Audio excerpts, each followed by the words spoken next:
ito ay ating makakanta.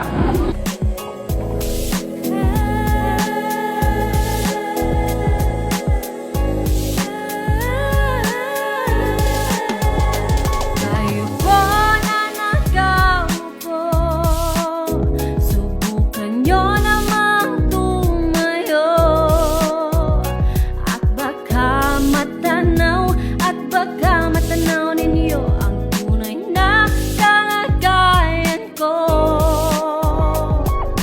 Tao po, nandyan po ba kayo sa loob ng malaking bahay at malawak na bakuran? Mataas na pader, pinapalikiran at nakapilang mga mamahalin sasakyan. Mga bantay na laging bulong ng bulong, wala namang kasal pero marami ang nakabarong. Lumakas man ang ulan ay walang butas sa bubong, mga plato at kutsara na hindi kilala ang buto. At ang kanina'y simpukin ang gatas na nasa kahon, at kahit na hindi pasto sa lamesa ay may hamon. Ang sarap sigurong manirahan sa bahay na ganyan, sabi pa nila ay dito mo rin matatagpuan. Ang taon na nagmamay-ari ng isang upuan, na pag may magkakatao pinag-aagawan. Kaya naman hindi niya pinakakawalan, kung makikita ko naman siya ay aking sisigawan. Kayo po na nakaupo, subukan nyo namang tumayo.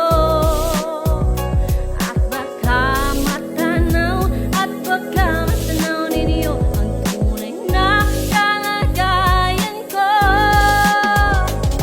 Mawalang galang na po sa taong nakaupo. Alam nyo bang pagtakal ng bigas namin ay di puno, ang dinding ng bahay namin ay pinagtagpi-tagping yero. Sa gabi ay sobrang init na tumutunaw na yelo, na di kayang bilhin upang May alam po ba kayo sa tunay na kalagayan ng ating mga kababayan habang kayo ay nagtatawasa? Kapit lang Kulang ba siya ng mga sinasabi mo? Ang mahalaga ay ating mga beses. umangay aning-aning. Ang aking inay na may kayamanan, isang kaldero na nagagamit lang pag ang aking ama ay sumweldo. Pero kulang pa rin, kulang na tuyo asin. Ang 50 pesos sa maghaboy. Para saan ang yaman kung hindi ko magampanan ang aking tungkulin? Ako'y may pananagutan sa aking mga kababayan.